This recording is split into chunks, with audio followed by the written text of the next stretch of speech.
मूर्धैनम्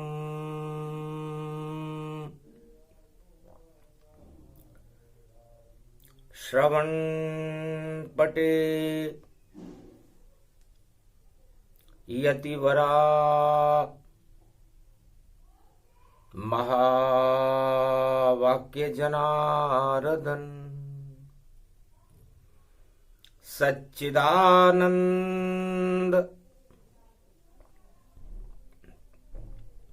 त्वं शरणं ब्रजेश यादवेन्द्रम् दयादाता पुंडरीक्षा क्षीरसागर शयनम् कमलनयनम् नमस्तुते नमामि श्रीहरि।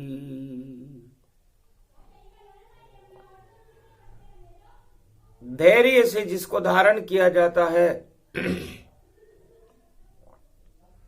कर्णपटुओं से जिनका पान किया जाता है, ऐसे सच्चिदानंद भगवान श्री यादवेंद्र सरकार को मैं नित्य ही चिंतन करता हूं, नमन करता हूं।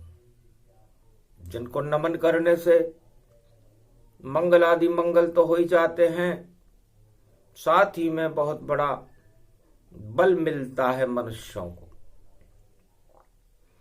वीणा पुस्तक धारणी हंसारूढ़नी सकल सिद्धिम गुणदायकम प्रतिभूतम परम प्रसन्न मुक्तिदायिनी यदा यदा धर्मानि शक्ति जगदम्बे नमामि भगवती परम प्रसन्न मुक्तिम ज्ञान चक्षु जिह्वा निवासो सदादयम दध्यक्षर टारणी सरस्वती अंबिका अंबिका भगवती भयहारिणी शोक निवारणी दोष निवारणी रोगादि भय विनाशिनी जगदम्बे नमामयम्।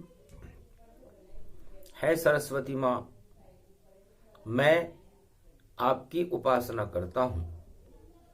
आप हंस पर आरूढ़ होती हो, 4 हाथ हैं आपके, एक में पुस्तक, एक में वीणा, एक में अनेक आभूषित, एक में माला और एक में कमंडल लेकर के अपने भक्तों को तुम ज्ञान देती हो, शक्ति देती हो, भक्ति और वैराग्य देती हो, धन धान्य और अन्न की वृद्धि करती हो। हे मां, मैं आपकी उपासना करता हूं। सबसे बड़ी है आत्मा, उससे बड़े परमात्मा, और बड़ा दिन प्रकट हो गया रविवार को, और आप बड़े प्रगटात। इस मृत्युलोक में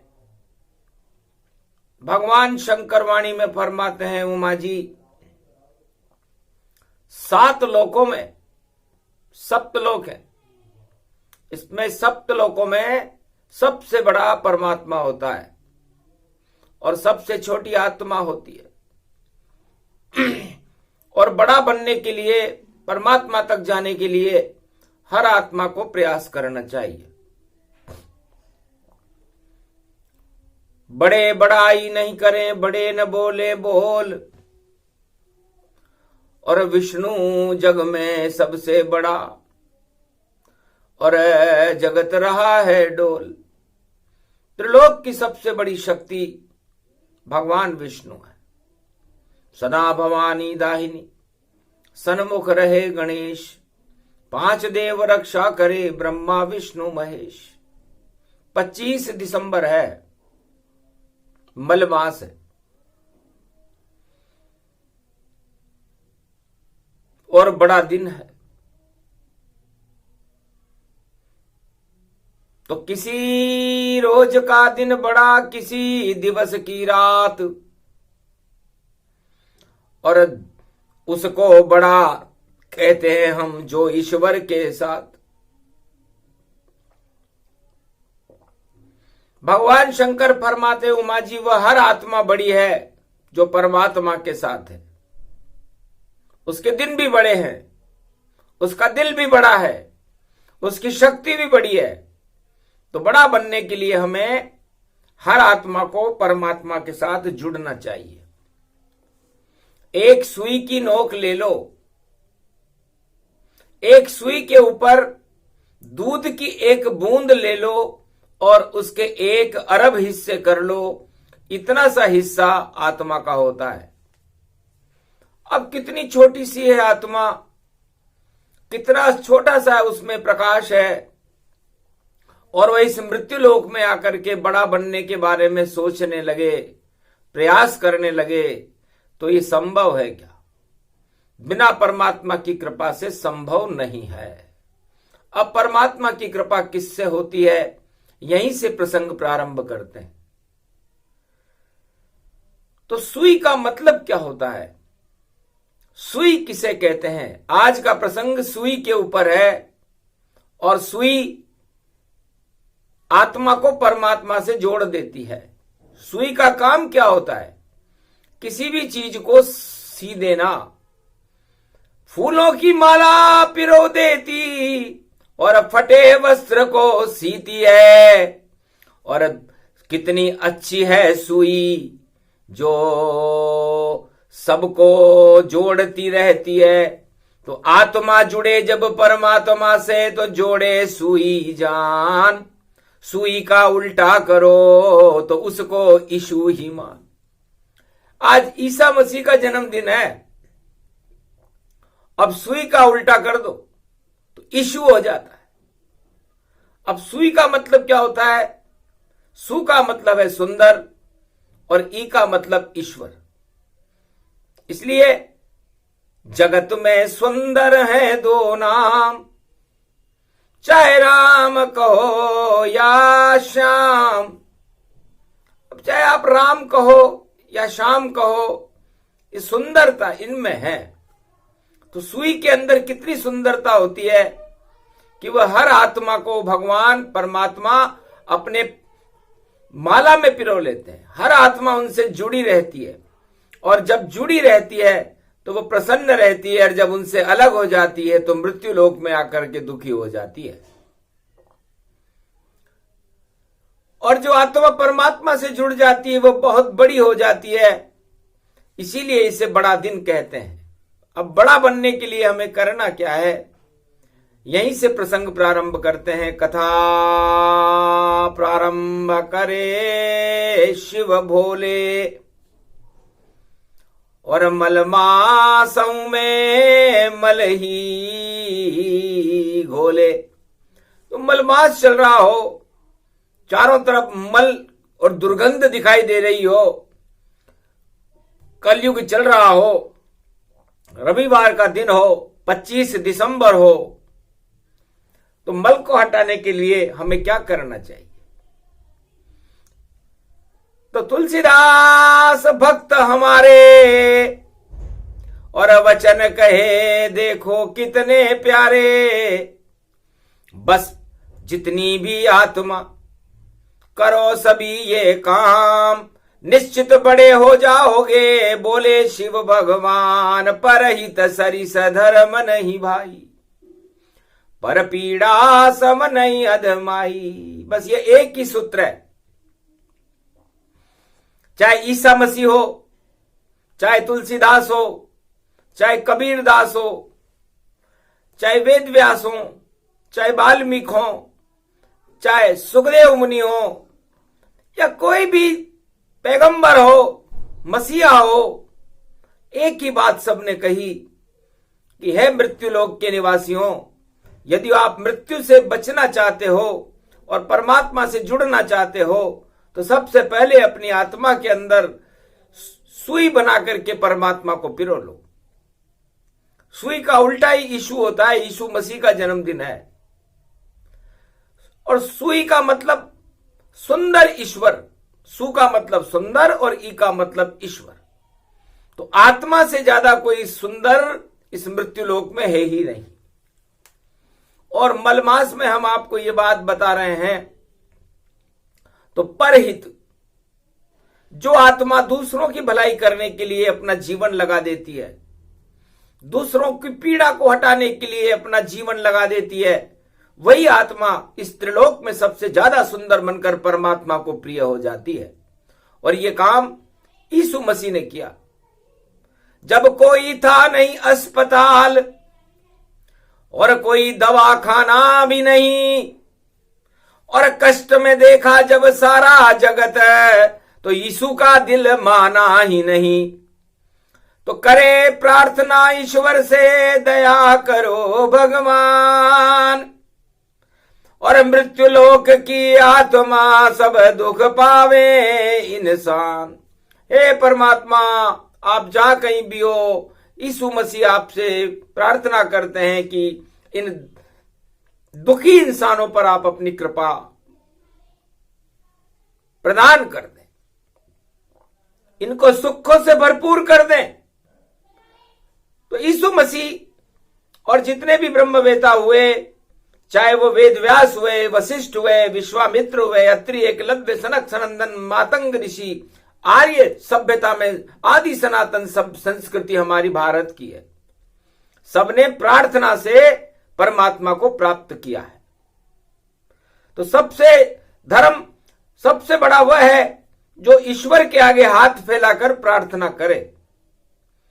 तो ईसाई धर्म का भी सबसे मुख्य बिंदु, जो आधार है, जिसे यीशु मसीह ने सारे संसार को बताया, वो यही कहा कि भाई हम कुछ नहीं, परमात्मा ही सब कुछ है। और परमात्मा पर तो किसी को कोई आपत्ति भी नहीं हो सकती।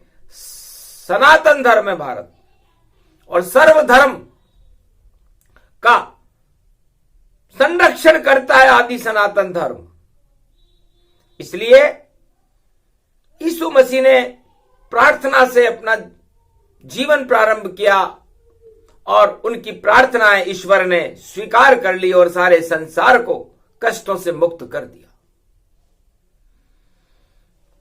आज भी जितने भी चर्च हैं, गिरजाघर हैं, उनमें चर्चा होती है तो ईश्वर की प्रार्थना की होती है। तो जब ईश्वर से करे प्रार्थना और संकट सब हट जाते हैं, और जितने भी पाप होते हैं आत्मा में वह सभी क्षय हो जाते हैं। तो करो प्रार्थना ईश्वर से तो बड़े बनोगे आप, और जब जब बड़े बनते ही आत्मा तो कट जाते हैं। जब तक पाप नहीं कटेंगे, आपके श्राप नहीं कटेंगे, तब तक आप बड़े बन नहीं सकते। और बड़े बनने के लिए सबसे पहले हमें दूसरों की भलाई करनी चाहिए, हमें दूसरों की पीड़ा को समझना चाहिए। भगवान शंकर उमा जी से कह रहे थे, उमा जी ने कहा महाराज आपने तो अटल वाक्य कह दिए। हंसने लगे शंकर त्रिपुरारी, और कलियुग में एक अटल बिहारी। अरे हमारा एक भक्त था अटल बिहारी, उसने भी ऐसा करके दिखाया। नेतृत्व किया था भारत का, 25 दिसंबर जन्मा था, और भ्रष्टाचार से मुक्त भारत को, और देखो उसने कर दिया था हंसमुख। अटल बिहारी थे और कभी दुखी हुए ना, नहीं इनके लेश मात्र घमंड था, और ऐसा राम भक्त प्रगटाए। राम जी का कृपा पात्र था और शिव जी का अनन्य भक्त था अटल बिहारी। 25 दिसंबर को पैदा हुआ और भारत का नेतृत्व करके उसने भारत के संकटों को टाल दिया और अटल रहा, ब्रह्मचारी रहा अटल, और वचनों से कभी टला नहीं, पूरे जीवन भर करी भलाई और अकेला चला वही, और साथ उसके कोई नहीं था फिर भी, और देखो सत्य प्रकाश किया, परहित में जीवन को डाला, नाम जगत विख्यात किया। वो थे अटल बिहारी, जिनका जन्मदिन है आज। वाणी उनको आशीर्वाद प्रदान करती है कि ऐसी दिव्य आत्माएं भारत में अवश्य आनी चाहिए। यीशु मसीह का जन्मदिन है। यीशु कोई ईसाई नहीं। ईसाई किसे कहते हैं? ई का मतलब ईश्वर और साई मतलब भगवान। तो जो ईश्वर और भगवान की कृपा से संसार का भला करना चाहे वो सब ईसाई है। इसलिए ई ईश्वर का शब्द है और यीशु यह का मतलब होता है यमराज, और सु का मतलब उसका भी सामना करने। तो जितने भी संसार के अंदर महापुरुष हुए, बड़े दिन में तो ये दो पैदा हुए। अब इनको जोड़ने के बाद अंक कौन सा बनता है? 7 का अंक बनता है। 5 और 2 7, और 7 का अंक केतु का होता है। और केतु गणपति जानिए, ये गणेश का रूप, और बुद्धि देने आते हैं जो जन्मे 25 स्वरूप। 24 अवतार के बाद यदि संसार में कोई 25वां अवतार आता है तो वो कटने के लिए आता है। तो अटल भी अपनी सत्ता से और एक वोट से हट ही गए और छोड़ दिया सिंहासन भैया, केतु जैसे कट ही गए। एक वोट से सरकार चली गई थी उनकी, लेकिन बेईमानी नहीं की, भ्रष्टाचार नहीं किया, कि जोड़ तोड़ नहीं किया कि तुम मिलो और तुम मिलो। सारा राजनीतिज्ञ संसार का जोड़ तोड़ में व्यस्त है। इस समय अटल से शिक्षा लेनी चाहिए। धन्य धन्य अटल बिहारी, और सत्ता छोड़े और सत्ता हारी, इस कारण गौरवमय हो गया उनका नाम। अटल बिहारी राम अंश थे और शिव की कृपा भगवान राम जी के अंश थे उनमें। और यीशु मसीह ने संसार की पीड़ाओं को हटाने का संकल्प किया। राजनेता नहीं यीशु बने, साधारण इंसान।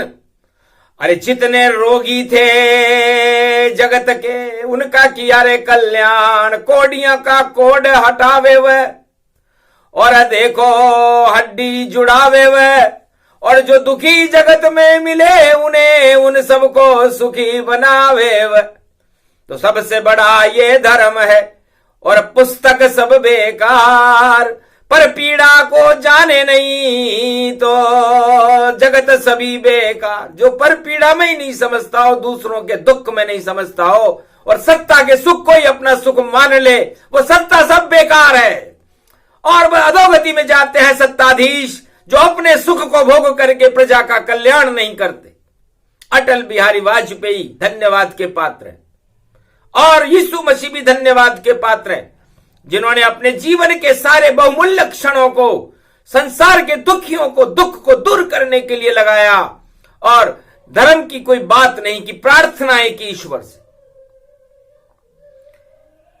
और अंत में फांसी पर हंसते हंसते चढ़े यीशु भगवान, और फिर भी क्षमा कर गए सभी को, ऐसे यीशु महान। अपनी मृत्यु देने वालों को भी क्षमा कर जाए। ऐसे 2 व्यक्ति हमने देखे। एक महात्मा गांधी देखा, जो भारत का गौरव है, और एक यीशु मसीह देखा, जो सारे संसार का गौरव है, जिन्होंने मरते मरते भी राम राम बोला महात्मा गांधी ने, और क्षमा कर दिया। कि उनको क्षमा कर देना, क्योंकि वो नहीं जानते कि वो कर क्या रहे। अज्ञानता शत्रुता का कारण होती है, और ज्ञान संसार में प्रकाश फैलाने के लिए होता है। इसलिए छोटे बच्चों को प्रेम करो और इसे जिसने भी किया। यहां भगवान शंकर कहते हैं कि छोटे बच्चे से मैं बहुत प्रेम करता हूं और वह इष्ट, मेरे जो इष्ट देवता हैं वो बालक राम है और उनको मैं किशमिश खिलाता हूं, दाग खिलाता हूं। तो किशमिश डे ईसाई मनाते होंगे, लेकिन भगवान शंकर रोजाना किशमिश डे मनाते हैं। किशमिश कहते हैं दाग को।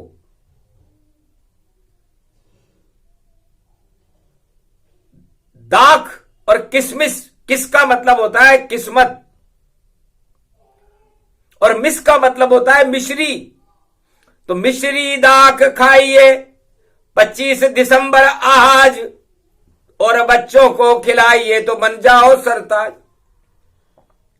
इसलिए कलयुग में तो एक दिन आता है 25 दिसंबर और भगवान शंकर के तो कैलाश पर्वत पर 12 महीने और चारों युग किशमिश डे होता है, क्योंकि किशमिश है किस्मत जानिए और मिश्री दाख समान। किशमिश में न मिश्री और किस मन किस्मत, और वो दाख किशमिश को कहते हैं। तो यदि आप अपने, और किशमिश बुद्ध को कहते हैं, दाख मन बुद्धि। तो यदि कोई आदमी की बुद्धि खराब हो जाए और उसको अंदर बुद्धि ना हो तो उसे दाख खा लेना चाहिए। उसकी पाचन शक्ति भी अच्छी हो जाएगी और उसकी बुद्धि भी अच्छी हो जाएगी। किशमिश डे पर भी दाख बच्चों को खिलाए जाते हैं। अद्भुत चरित्र अद्भुत ये ज्ञाना और परहित सरिस धर्म में माना। तो परहित सरिस धर्म नहीं भाई, पर पीड़ा सम नहीं अधमाई। तो जनक जी ने सीता स्वयंवर में उमा जी से कहते हैं भगवान शंकर कि चरण धोए श्री रामा जनक सम्राटा और खीर खिला रहे अपने हाथ से पाटा। अपने हाथ से राम जी को खीर खिलाई जिसमें किशमिश डला हुआ था। राम जी ने पूछा, अहो भाग्य हमारे, जो जनकपुर में हमें सीता मिली, एक महाशक्ति मिली और ऐसे ससुर मिले हमें जो हमें क्षीर सागर की खीर पान करवा रहे हैं, इसका कारण बता सकते हो? तब कहा, आप खुद क्षीर सागर हो और गागर में नट नागर हो और शक्ति तुम्हें देता हूं मैं, ये सीता रूप दिगाबर हो। तो किशमिश की ये खीर है और खा लो मेरी खीर, शक्ति को अब साथ ले जाओ और बदलो भारत की तकदीर। ये खीर मैं अपनी तकदीर और संपूर्ण विश्व और भारत की तकदीर बदलने के लिए आपको खिला रहा हूं। और वो भाग्य, आपके भाग्य में शक्ति लिखी हुई है, जो मेरी पुत्री है उसे मैं आपको दे रहा हूं। आप बड़े हो तो उस समय अगन के महीने के बाद, अगन के महीने में शादी हुई थी और मलमास में बारात विदा हुई थी। तो 25 दिसंबर उस समय नहीं था, लेकिन तिथियां वही थी, रविवार का दिन था। तो जनक खिलावे खीर राम जी खावे और किशमिश देख सीता भी मुस्कावे। सारे भारत को किशमिश आप खिलाओ और राम राज भारत में लेकर आओ। तो किशमिश डे तो अंग्रेज कलयुग में मनता है, लेकिन भगवान राम ने किशमिश डे सारे भारत में मलमास में ही मनवा दिया था। और सारे संकल्प किया उन्होंने अपने ससुर जी से कि अगर ऐसा करूं नहीं मैं राम तो आपको मुंह नहीं दिखाऊंगा और सारे भारत में जितने प्राणी मैं सबको दाख खिलाऊंगा और ऐसी शक्ति प्रगटाऊंगा राम राज गति जान, रोजाना मने किशमिश डे बोले राम भगवान। लोग रोजाना किशमिश खाएंगे, प्रेम की मिश्री राम की, और किस्मत दे पलटाए, और राम राज में कोई संकट भारत में नहीं आए। देहिक देविक भौतिक तापा, राम राज काऊ नहीं व्यापा। वो था 25 दिसंबर, 25 दिसंबर नहीं था वह, 25 दिसंबर तो कलयुग में होता है, जिसे किशमिश डे कहते हैं, जिसे ईसाई मनाते हैं, यीशु मनाते हैं। उन्होंने उसकी नकल रखी है, असल तो वहां से है। यीशु मसीह भी चाहते थे कि पाश्चात्य देशों के संपूर्ण राजा और राष्ट्राध्यक्ष राम का अनुकरण करें, आदि सनातन संस्कृति की पालना करें, और राम जी ने परहित में अपनी जीवन, अपनी स्त्री, अपना राजपाट, अपनी सत्ता को दांव पर लगा दिया। सब कुछ छोड़ा राम ने और तोड़ा नहीं सने, और जंगल में चले राम जी और प्रजा बने दरवेश। अपने भारत की प्रजा का कल्याण करने के लिए उन्होंने अयोध्या का राज छोड़ दिया। माता को प्रसन्न करने के लिए उन्होंने उसकी सारी इच्छाओं को स्वीकार कर लिया, और सब कुछ छोड़ते छोड़ते छोड़ते छोड़ते अपना खाना पीना भी छोड़ दिया, वस्त्र भी छोड़ दिए, कंदमूल फल करैया आरा और पैदल पैदल पैदल रथ भी छोड़ दिया, और छोड़ते छोड़ते छोड़ते समुद्र के तट पर पहुंच करके और सारे मल को ही हटा दिया जो लंका रूपी आतंकवाद का मल था। लंका में दानवता को राम हटावे, सूर्य वंश में राम जब आवे। उस दिन हो गया बड़ा दिन, मिले राम शिव जाए। रामेश्वर के तट पर जब उनके पास खाने को दाना भी नहीं था, तो 2 मुट्ठी रेत समुद्र में से उठाई कि यही मेरा अब भाग्य है, और कंकर शंकर जान, और रज रज में राम जी रामेश्वर भगवान। हे रामेश्वर, हे गुरुदेव, आप अब अपनी ज्योति इस पर डाल दो। शिव ने जाली ज्योति जब बन गया ज्योतिर्लिंग, ऊपर ऊपर शिव जी और नीचे राम, अभिन्न रामेश्वर ज्योतिर्लिंग। और 25 दिसंबर जान, ऐसी ज्योति जली भारत में और लंका बनी शमशान। लंका का अंधकार, लंका में अंधकार हो गया जब शिव नाम और राम नाम की ज्योति जली। 25 दिसंबर को बड़ा दिन हो गया।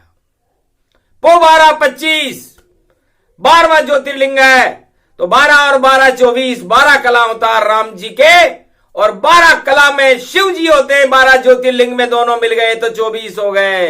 24 अवतार के मिलते ही एक नई शक्ति पैदा हुई। बड़ा दिन हुआ 25 दिसंबर। दिसंबर नहीं था उस समय, मल मास था। धनु राशि में सूर्य थे, तो सूर्य को इतना तेज मिला, उस तेज से लंका निस्तेज हो गई। उसे बड़ा दिन कहते हैं। कहीं मिले नहीं कथा भोले सुनावे, और गद गद सुने उमा शक्ति प्रगटावे। और राम त्याग की रूप मूर्ति जाना, और परहित सरिस धर्म नहीं भाई, पर पीड़ा सम नहीं अधिमाई। राम संविधान इसे माना। ये राम संविधान है, और इस राम संविधान को कल की भगवान भारत में लागू करेंगे। 2025 के बाद 21वीं शताब्दी में भारत का संविधान इन 2 चौपाइयों से लिखा जाएगा, जिसका नाम है परहित सरिस धर्म नहीं भाई, और पर पीड़ा सम नहीं अधमाई। हर राजा के ताज के ऊपर, हर राजा की जेब के अंदर ये कागज रहेगा, प्रजा की जेब में भी ये कागज रहेगा। ये चौपाई रहेगी। ये चौपाई भारत को बड़ा बना देगी, जगत गुरु बना देगी। सारे संसार में भारत का नाम हो जाएगा इन 2 चौपाइयों से। और बड़ा दिन, बड़ा होने के लिए आदमी को कुछ त्याग करना पड़ता है, और त्याग में ही ईश्वर होता है, और ईश्वर ही इस नश्वर संसार को नष्ट करता है। आपके जितने भी श्राप हैं और पाप हैं उनको नष्ट कर देता है। उसे बड़ा दिन कहते हैं। इसलिए आज बहुत बड़ा दिन है, और इसको किसी धर्म के ऊपर न लें, क्योंकि धर्म किसी जाति को नहीं देखता। जाति न पूछिए साधु की, पूछ लीजिए ज्ञान। जाति तो छोटी रहे, बड़े बने भगवान।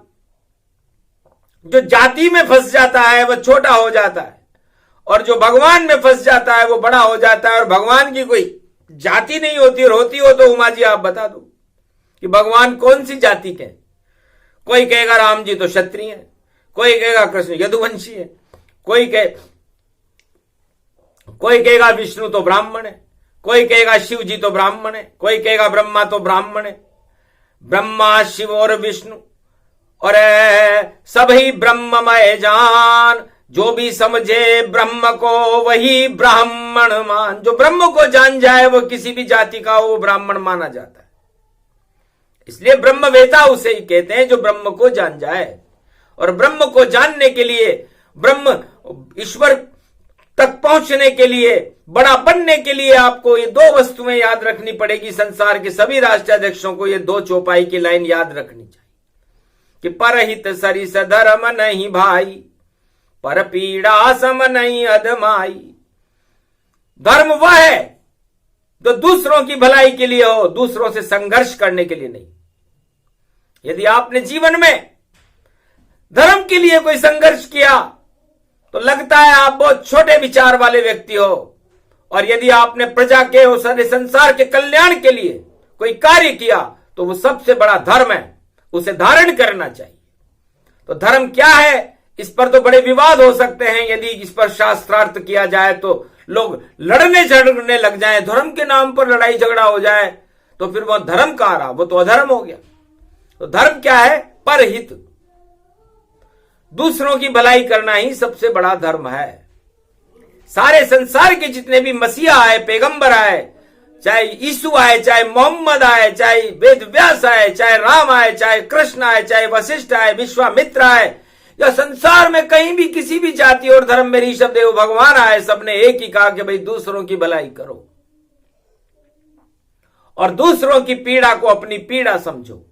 अब बताओ, इससे अच्छा संविधान संसार के राजाओं के लिए क्या होगा? इस पर किसी को क्या आपत्ति है कोई संसार का राजा जो इस बात का विरोध करे, और विरोध करे तो उसका कारण भी बताए कि मैं विरोध इसलिए कर रहा हूं। तो संसार सारा सुखी हो सकता है यदि ये दो लाइनों का संविधान भारत में भी बना दिया जाए कि परहित सरिस धर्म नहीं भाई। जो भी राजा बनेगा अपना भला नहीं, दूसरे का भला सोचे, और सब धर्मों का भला सोचे, सब जातियों का भला सोचे, पूरे राष्ट्र का भला सोचे।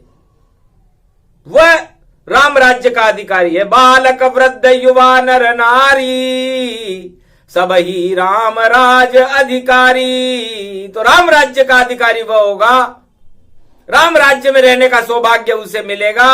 राम राज्य का सम्राट वह होगा जो दूसरों का भला सोचे, दूसरों की पीड़ा को अपनी पीड़ा समझे, और उस पीड़ा को हटाने के लिए अपनी पूरी ताकत और पूरी सत्ता लगा दे। वह सबसे चक्रवर्ती सम्राट राम और कृष्ण जैसा बनता है, ईसा मसीह और मोहम्मद जैसा बनता है, गुरु नानक देव और ऋषभ देव जैसा बनता है, गुरु विश्वामित्र और वशिष्ठ जैसा बनता है, ब्रह्मा विष्णु महेश जैसा बनता है।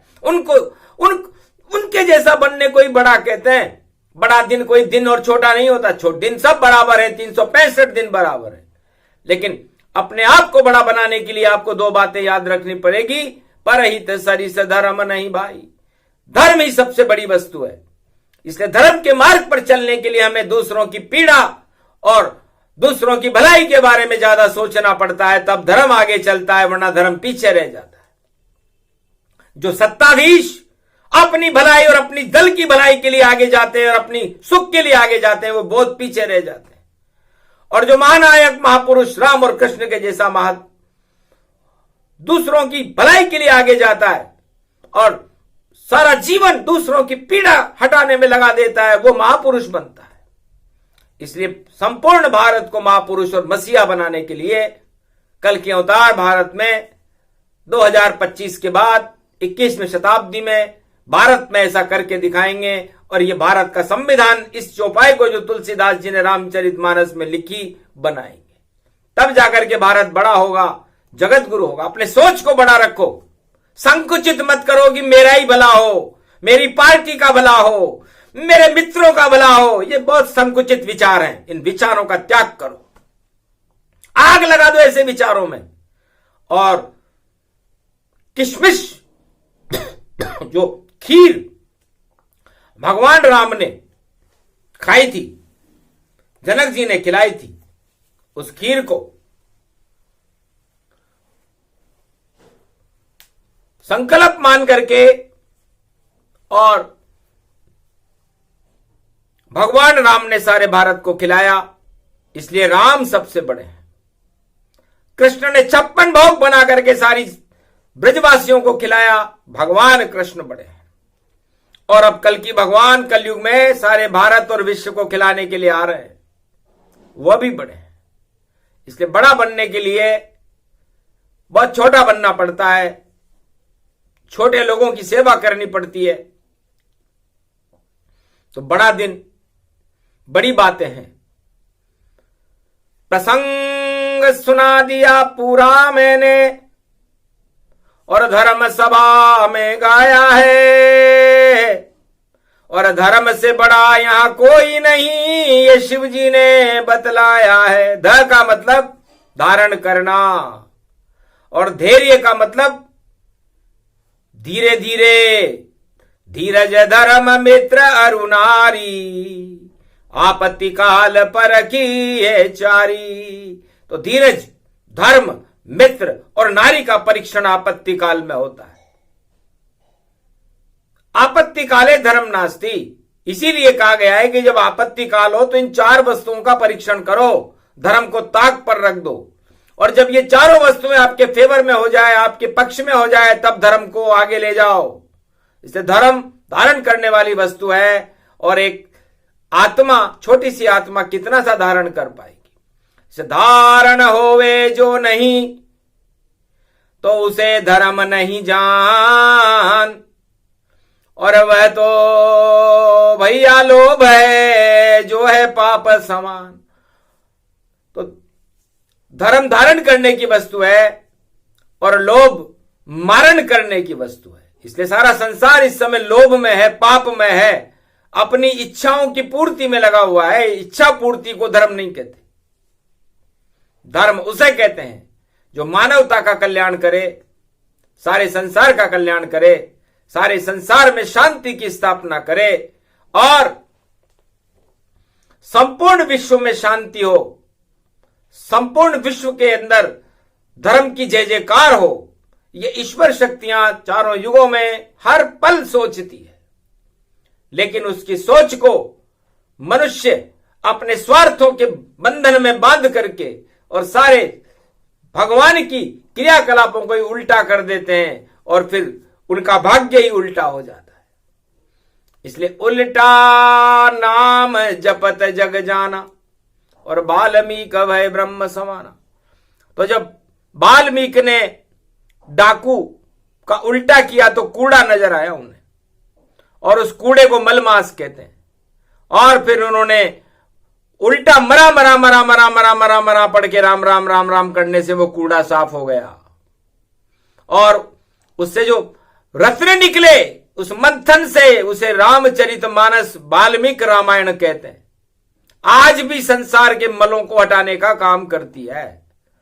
तो वाल्मीकि ने सब ये उल्टा करने के बाद किया था। तो आप लोग जो मृत्युलोक में 8 तरह के मदों में सब उल्टे काम करते हो, उनका सुलटा कर दो, तो सारा संसार सुलटा हो जाएगा, आप भी सुखी हो जाओगे और संसार भी सुखी हो जाएगा। यही बात यीशु मसीह ने बताई, यही बात गुरु नानक देव ने बताई, यही बात ऋषभ देव ने बताई, वाल्मीकि ने बताई, राम ने बताई, कृष्ण ने बताई, और जितने भी मोहम्मद ने बताई, संसार के जितने भी ब्रह्मवेता सब ने बताई। लेकिन आप उन बताई हुई बातों का उल्टा कर रहे हो, इसीलिए आपके दिन उल्टे हैं, आपका दिन बड़ा नहीं हुआ। और यदि आप अपना दिन बड़ा बनाना चाहते हो तो इनको उल्टा करके, सुलटा करके और सारे संसार में समग्र शांति स्थापित करके परहित करना सीखो, और पर पीड़ा को अपनी पीड़ा मानकर उसे हटाना सीखो, तो सारा संसार और 365 दिन बड़े दिन में बदल जाएंगे। और बड़ा दिल रखने से कल की भगवान संपूर्ण विश्व पर बड़े बनकर कृपा कर देंगे। इतना सा ही प्रसंग था। और बड़ा दिन का ये प्रसंग, किशमिश बांटो बच्चों में तो राम कृपा के संग। तो राम जगत में बड़े हैं और बड़ा नहीं कोई, शिव जी भी जपे राम को जो बालक समया हो। किशमिश रोज ही खिला रहे हैं भोलेनाथ भगवान। राम हंसे बालक हंसे हंसे शिव भगवान। इसलिए भगवान शंकर भी हंसे और राम जी भी हंसे कि आपने किशमिश डे कर दिया। किशमिश डे, हाँ, आज जो मनुष्य किशमिश खा लेगा उसको, क्योंकि भगवान ईसा मसीह ने सारे रोग हटा दिए थे, तो उसका 12 महीने रोग नहीं आएंगे और कोरोना का प्रकोप भारत पर नहीं होगा। किशमिश खा के देखिए और खिलाते रहिए जब तक 2023 पूरा न हो जाए। आप राम और कृष्ण के नाम का किशमिश सारे भारत को खिलाते रहो। जय सिया राम, जय हनुमान, संकट मोचन कृपा निदान। जय श्री कृष्ण, जय गोविंद, जय सिया राम, जय जय हनुमान। ये मंत्र बोलने से, ये किशमिश है, 2023 आपका आराम से निकल जाएगा और कोई भी रोग आपको ग्रसित नहीं कर सकेंगे। सारे संसार वालों को वाणी बता रही है कि आज बड़ा दिन है, बड़ा काम करो और भगवान का नाम लेना शुरू कर दो तो सारे रोग, ये कोरोना नाम की महामारी विश्व से हट जाएगी। करके तो देखो। आप अपने लिए इंजेक्शन लगा रहे हो। अरे इंजेक्शन की केतु कहते हैं इंजेक्शन को, इस केतु को हटाओ, 5 और 2 7, और कहो कि ऐसा सपना ही हमें न देखना पड़े। इसकी प्रार्थना करो। प्रार्थना में ईश्वर होता है कि भगवान हमें ऐसे दिन न दिखाए जिससे हमारे अंदर रोग प्रवेश करे। तो ये वाणी रोग हटाने के लिए भगवान शंकर ने कलयुग में पढ़ी, बड़े दिन को पढ़ी, रविवार को पढ़ी, रविवार में सूर्य वंश में पढ़ी, राम जी की शक्ति से पढ़ी। इस प्रसंग से ही संसार के रोग हट जाते हैं, भारत में रोग प्रवेश नहीं करते। और इस कारण ये कहा प्रसंगा और बहने लगी धर्म की गंगा। परहित सरिस धर्म नहीं भाई, शिव जी ने सब रोग हटाई। सारे रोग ही हट गए, बरसा किशमिश होए और बड़ा दिन भारत हो गया और मृत्यु कभी न होए। तो जाओ भारत तुम्हें अमर करते हैं। तो भारत अमर कर दिया भोलेनाथ भगवान। रोग यहां आवे नहीं और होए सारे जगत का कल्याण। बोलो जय श्री राम, जय हनुमान।